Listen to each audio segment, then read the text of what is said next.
Inilah Injil suci menurut Santo Matius. Sekali peristiwa, berkatalah Yesus, "Aku bersyukur kepadamu ya Bapa, Tuhan langit dan bumi, sebab semuanya itu kau sembunyikan bagi orang bijak dan orang pandai, tetapi kau nyatakan kepada orang kecil. Ya Bapa, itulah yang berkenan di hatimu.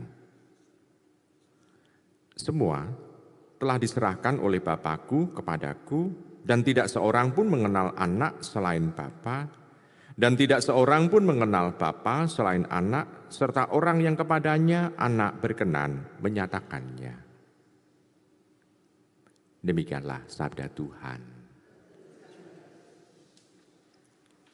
Ibu, Bapak, Saudari, saudara yang terkasih dalam Yesus Tuhan.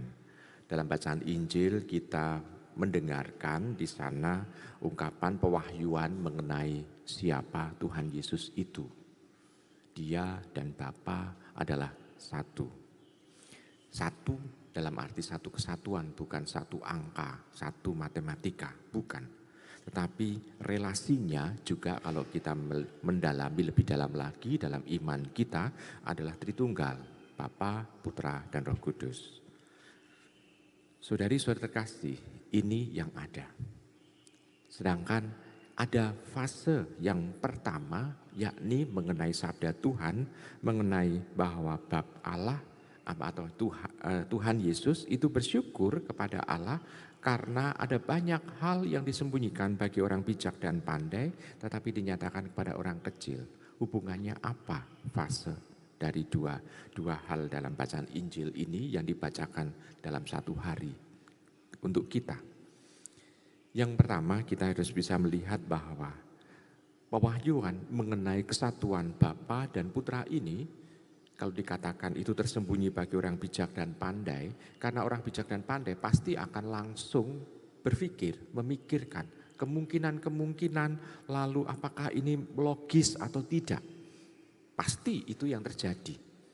Orang jatuh hanya dalam fase bukan iman dari kedalaman hati, tetapi hanya soal pikiran. Padahal di dalam kita percaya kepada Tuhan bukan pertama-tama soal pikiran yang ada, tetapi soal relasi, kedekatan dengannya.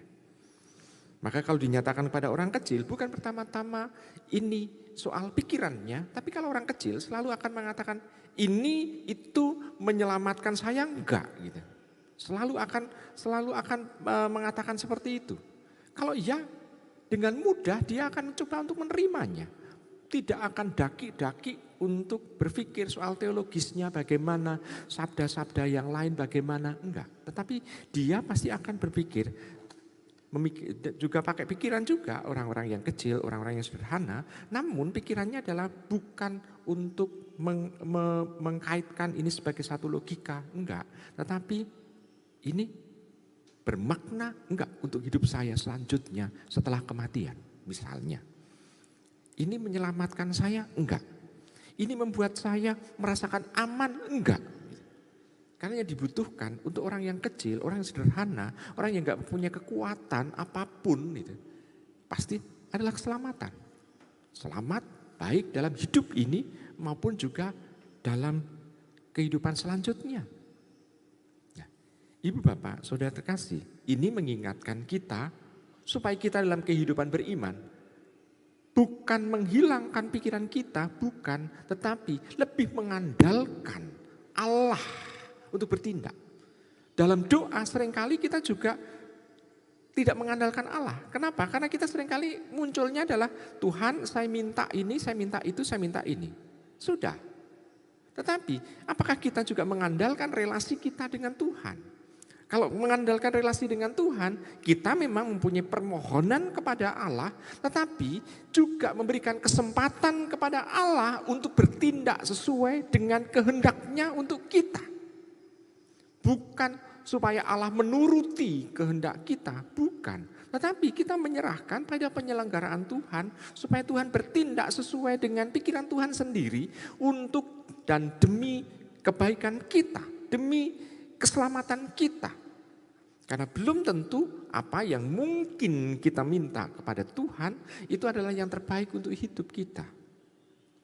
Ibu, bapak, saudari, saudara terkasih dalam Yesus Tuhan. Dengan demikian, bacaan Injil di sini mengingatkan kepada kita supaya kita lebih mengandalkan yang utama, yakni relasi. Bukan pertama-tama memikirkan Tuhan memang kita butuhkan, tetapi kita butuhkan untuk apa? Seringkali hanya selesai dengan kita butuhkan untuk mengabulkan doa-doa kita. Kalau hanya untuk mengabulkan doa-doa kita, berarti kita baru masih tahap anak-anak. Kenapa? Karena kalau mengabulkan kan seringkali anak-anak yang kecil, fungsi orang tua adalah mengabulkan keinginannya, minta mainan, minta apa, ingin dikabulkan.